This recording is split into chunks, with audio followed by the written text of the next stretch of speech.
Salve nação, saudações! Galera, nesta quarta-feira tem Cuiabá e Flamengo. Vamos pra cima deles, Mengão.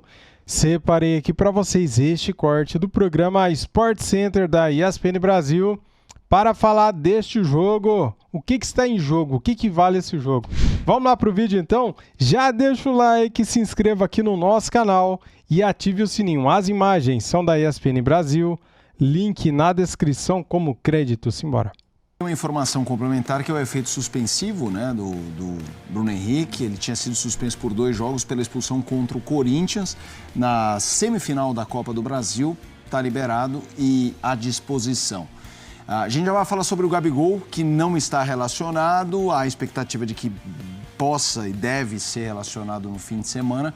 Mas começando com um jogo em geral. Temos um Flamengo campeão na Copa do Brasil, que ele tenta salvar o ano com aquele título.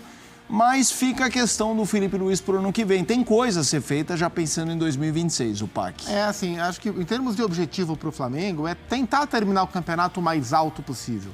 O Flamengo não será campeão brasileiro, tem aí tentar buscar o Fortaleza, tentar buscar o Palmeiras, não sei se é possível, mas é tentar terminar o ano na posição mais alta, porque o ano do Flamengo não foi bom. E o título da Copa do Brasil não faz o ano do Flamengo bom, né? O Flamengo ganhou dos títulos importantes que ele disputou, o menos importante deles. Então, assim, tentar terminar na boa onda, né, na vibe boa deste título e terminar a temporada vencendo jogos, subindo um pouquinho dentro do que dá para subir no Campeonato Brasileiro, para tentar trabalhar essa boa impressão deixada na reta final e surfar nessa onda para o ano que vem, é o máximo que o Flamengo pode fazer, né? A gente teve o debate dos presidenciáveis do Flamengo ontem aqui na ESPN, um debate de bom nível apresentado, pelo menos não tivemos nenhum tipo de intercorrências, o que já é um ponto positivo. Mas os 3 candidatos falaram em manter o Felipe Luiz. Evidentemente, o Rodrigo Dunche que é da situação, mas tanto o Maurício de Matos quanto o BAP, os outros 2 candidatos, falaram em manter o Felipe. Então, me parece uma voz uníssona dentro do clube que o Felipe será o técnico para a próxima temporada. Então, quanto mais o Flamengo conseguir, a comissão, o grupo de jogadores, trabalhar esse embalo para surfar nessa onda de um trabalho que anda muito bem para frente, melhor vai ser para a próxima temporada. Os objetivos de 2024, o que resta para o Flamengo, vão ter pouco impacto para o ano agora em si. Vai ser mais para colher os frutos lá na frente. E aí? No vestiário rubro-negro? Eu concordo plenamente com o Zupac, essa leitura. Você tem muitas motivações para jogar pelo Flamengo, né? Um campeonato brasileiro.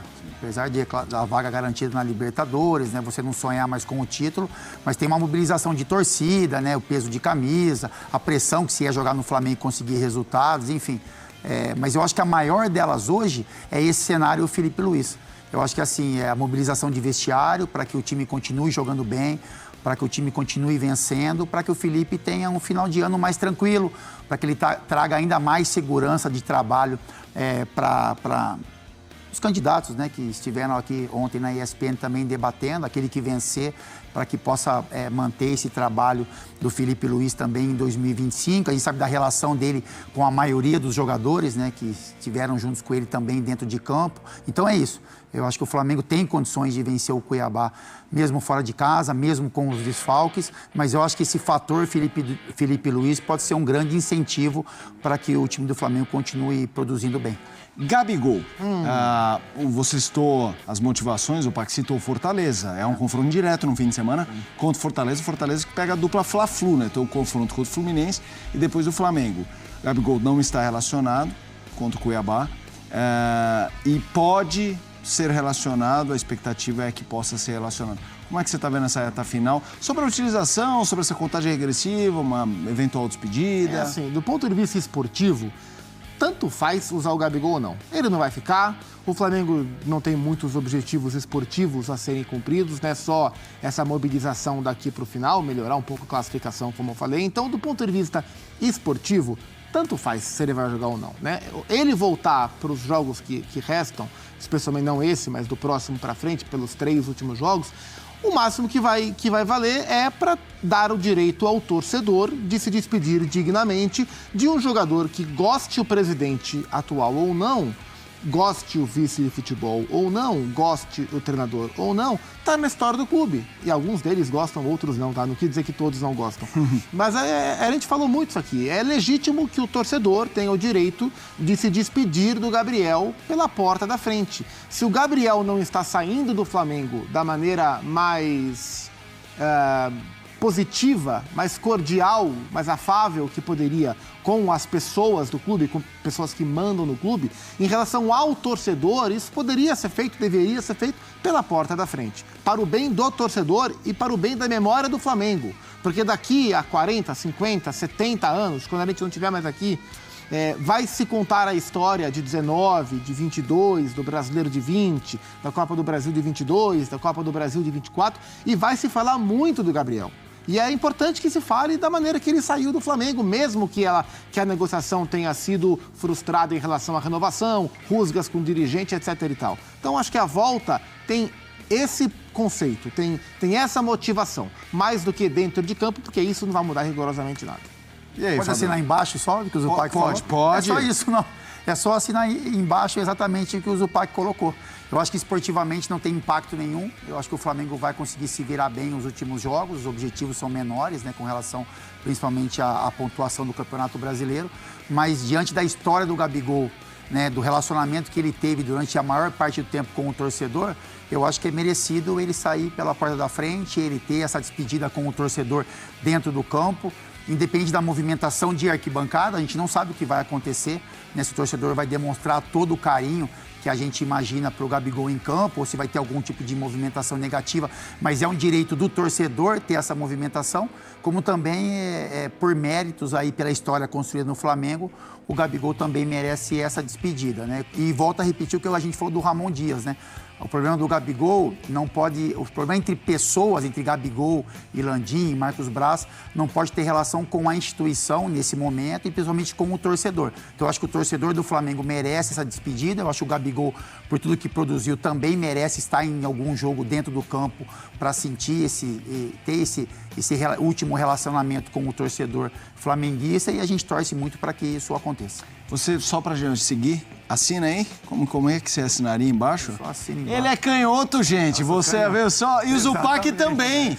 Ou seja, eles estão batendo, eles vão disputar. A perna não, né? Também de perna. Então, por isso que eu fiz a brincadeira. O pessoal me chamou a atenção. Primeira vez que eu vejo gesticulando, é porque me chama sempre a atenção. Sempre quis ser canhoto. Temos aqui um corte do programa F360 da ESPN Brasil, repercutindo o debate que aconteceu ontem na casa, na ESPN Brasil, né? Sobre os presidenciáveis ao nosso Flamengo. Quem participou foi o Maurício Gomes de Matos, o Luiz Eduardo Batista e também o Rodrigo Danche. Galera, vamos ver aqui então o que eles vão falar sobre este debate. A Pedro Henrique Torre, na linda redação ESPN, trazendo tudo do debate. Como sempre, muito bem conduzido por Gláucia Santiago, do interior paulista para o mundo.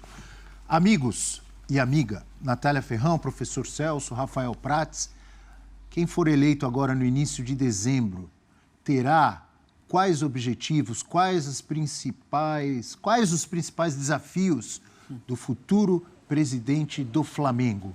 Professor Celso. Dizem que é mais difícil do que chegar no topo é se manter no topo, né? Esse é o grande desafio da próxima gestão, seja de oposição, que Maurício corre mais por fora. A oposição do BAP é uma oposição que até outro dia era a situação. Então, manter esse status que o Flamengo tem hoje, né? Do ponto de vista de administração, do ponto de vista financeiro. Houve uma evolução do Bandeira para cá. O Bandeira pavimentou um caminho, primeiro saneando as contas do Flamengo, né? E depois, num segundo momento, alcançando aquelas conquistas que um dia eram cobradas lá no começo desse trabalho. O Flamengo era muito cobrado pelas conquistas em campo, depois elas vieram. Agora é um trabalho de pavimentação, manutenção. Tem a questão do estádio, eu acho que é um ponto importante, foi muito falado ontem também. Como vai ser não só erguer o estádio, mas manter esse estádio, qual vai ser o processo, qual vai ser a logística ali para o Flamengo manter o estádio. Então tem os dois lados. É mais um trabalho de manutenção, ao contrário de outros clubes do Brasil, não é uma questão de salvação. Eu A diria, maioria dos clubes professor, brasileiros tem que ser salvo, o Flamengo não. entre esses objetivos, eu colocaria ter um departamento de futebol mais organizado, Isso é importante. mais profissional, para andar ao lado dessas boas finanças, de todo esse dinheiro que tem o Flamengo, de todo esse poder de contratação que tem o Flamengo, sempre disputando títulos e vencendo alguns nos últimos anos, mas ter um departamento de futebol mais profissional e mais organizado. Você concorda, Prates? Concordo, e me parece que os três candidatos pensam de maneira muito parecida nessa situação, né? Claro que o Dunche é o candidato apoiado pela atual diretoria, pelo atual presidente, que é o Rodolfo Landim. Por mais que tenha ali oposição, os três, obviamente, concordam que o clube, pelo investimento que tem, pelas receitas que tem, ele pode ser mais profissional. É aquela história. Ganhar os títulos que o Flamengo ganhou, claro que são importantes, muito importantes, né? Mas é possível ganhar ainda mais e ganhar talvez ainda melhor. Esse é um desafio do próximo presidente do Flamengo, né? Por mais que a gente tenha visto ontem, obviamente, ataques à atual gestão, ataques de quem apoia, de quem é contrário, os três me parece que concordaram muito nesse sentido, de que, olha, pela situação do Flamengo, o que já está bom pode ficar ainda melhor. Você não pode se contentar, às vezes, ganhou 13, pode ganhar 15, ganhou 15, tem que ganhar 18, porque tem condição para isso. E é um desafio dos três candidatos do próximo que vai ser eleito pelos sócios em dezembro. Mas essa profissionalização passa pelo calcanhar de Aquiles, né? Que é a questão política do Flamengo. Sim. O Flamengo é um bicho de 7 cabeças e tem que resolver esse dó. Claro que os três em campanha não poderão tocar muito efetivamente nisso, porque para chegar lá eles precisam da política, e a política do Flamengo que causa esse descompasso entre algo que deveria ser mais profissional e não é, porque ainda é um clube. O Flamengo tem uma cabeça ainda muito do sistema do clube social, né? Isso atrapalha. Basta você ver número de votantes, tem toda uma questão aí. O Flamengo precisava de uma representatividade muito maior do que a que tem em número de votantes. Eu acho que todos os Mais de clubes 6 do mil. Brasil, o Inter em Porto Alegre está se aproximando disso. O Inter é um clube que hoje tem uma representatividade nas suas eleições mais próxima do que seria a ideal. Mas isso vai ter que ficar para as próximas eleições. Talvez até com um deles no poder, né? Natália Ferrão. Eu acho que a gente bate muito nessa questão da profissionalização, né? O futebol precisa disso. E ainda não é só no Flamengo, em qualquer clube, precisa. Cada vez mais o futebol se torna um negócio, se tornou um negócio, se tornou muito dinheiro envolvido, muita questão comercial, virou business, totalmente. Então você precisa ter pessoas qualificadas para fazer um planejamento de futebol correto, para que não seja... O Flamengo ele ganhou alguns títulos, apesar do planejamento equivocado. De você ter ali algumas dificuldades administrativas, porque tinham bons valores, tinha um bom elenco. Só que quando isso começou a dificultar um pouco na temporada, porque outros clubes se organizaram e começaram a bater de frente também, aí a coisa ficou complicada. Então, profissionalizar o seu departamento de futebol, para que o planejamento de futebol seja mais perto daquilo do ideal para uma temporada, ou planejamento a médio e longo prazo, eu acho que esse é o ponto principal para o Flamengo a partir de agora com essas eleições. A boa notícia é essa aí, galera. Flamengo consegue efeito suspensivo e Bruno Henrique pega o Cuiabá. Bem, cara, temos aqui, ó, Brás comenta a ausência de Gabigol em Cuiabá. Tem mais 27 jogadores, né? A torcida não conseguiu contato com a delegação no hotel. Eu vi a chegada do Flamengo lá pelo canal do Mauro Santana e achei um absurdo, cara. E eles colocaram o ônibus de uma forma que os torcedores que estavam no hotel esperando a delegação, os jogadores, eles não conseguiram enxergar, não conseguiram ver. Pra que fazer isso, cara? Fala pra mim, a torcida lá de Cuiabá, o Flamengo vai lá uma vez por ano, daí os caras chegam e fazem isso, né? A culpa é de quem, né? Dirigente, né, cara? Dirigente, né? Por que o jogador não foi ali, deu um aceno pra torcida? Ou então, cara, o ônibus se posicionasse de uma forma que, do jeito que eles descessem, eles passassem perto da torcida, ou, né, pra torcida visualizar os jogadores, né? Falta de respeito com o torcedor de Cuiabá. É isso que eu acho.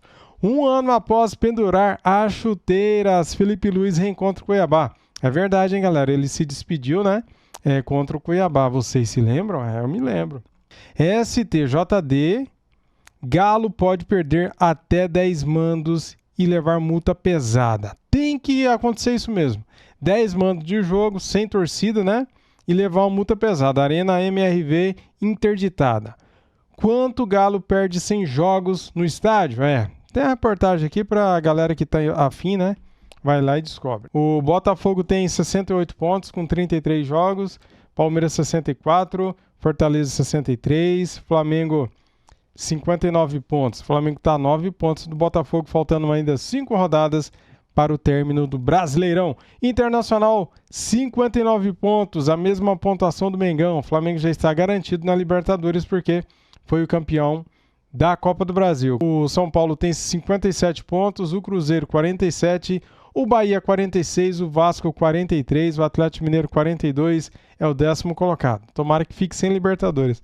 Corinthians, 11º com 41, Grêmio 12º com 39, Vitória tem 38 pontos, o Atlético Paranaense 37, Fluminense também, Criciúma e Juventude, os 4 aqui com 37 pontos. Bragantino 36, Cuiabá, Flamengo pega amanhã, tem 29 pontos, já rebaixado, né? E o Atlético Goianiense tem 26 pontos, também já rebaixado, praticamente rebaixado. Tá, então, galera, temos aqui, ó, nesta quarta-feira, amanhã, 11 da manhã, feriado, né? Corinthians e Cruzeiro, daí tem Bragantino e São Paulo às 16h30, tem também CAP e Atlético Goianiense, Criciúma e Vitória, às 18 horas tem Bahia e Palmeiras, às 19 horas tem Grêmio e Juventude, Cuiabá e Flamengo, no mesmo horário. Daí depois, mais tarde, né? 21h30, Atlético Mineiro e Botafogo, Vasco e Internacional na quinta-feira às 8 da noite e na sexta-feira tem Fluminense e Fortaleza às 21h30. Tá, então, a tabela do Brasileirão atualizada e os jogos da 34ª rodada do Brasileirão. Deixa o seu like, se inscreva aqui no nosso canal e ative o sininho. Valeu, galera! Fui!